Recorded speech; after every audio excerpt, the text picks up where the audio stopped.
Fred Bahati akolanga kulira ebyenjigiriza ku district y'Entungamo y'omu ku basimbiddwa mu kkooti ewozesa abalyake mu Kampala naggulwako omusango ogw'okufiiriza gavumenti ensimbi ezisukka mu bukadde 8. Okusinziira ku ludda oluwaabi, omusango guno Bahati yaguza wakati w'omwaka 2022-2024 bwe yawandiisa abayizi ab'empewo mu masomero ga gavumenti aga pulayimale. Ono avunaanibwa wamu n'abakulira amasomero 4 nga kw'otadde n'akulira ebyenjigiriza mu munisipaali y'Entungamo Gordon Nabasa nga bano kigambibwa nti baali mu kkobaane.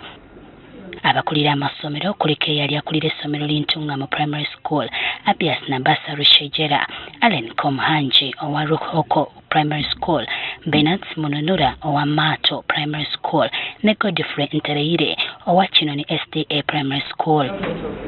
Omulamuzi wa kkooti eno Esther Simwe bano abaguddeko emisango 8 nga gyonna gyekuusa ku bukenuzi nga bonna mbaagiza wakati w'omwaka 2022 ne 2023.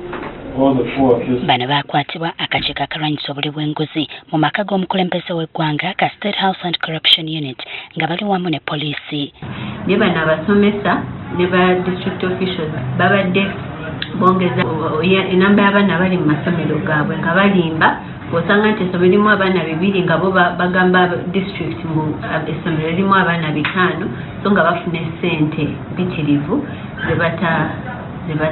ze batalina kufuna. Natasha Mariam nga ye mwogezi w'akakiiko kano atubuulidde ng'abayizi abasukka mu 400 kubawandiisibwa mu disitulikiti eno bwe kyazuulwa nga bonna baali bampewo.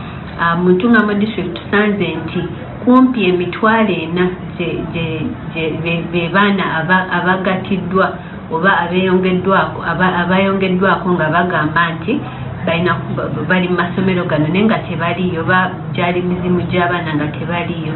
Abakwate basirikiddwa ku alimanda mu kkomera e Luzira okutuusa nga 18 omwezi guno.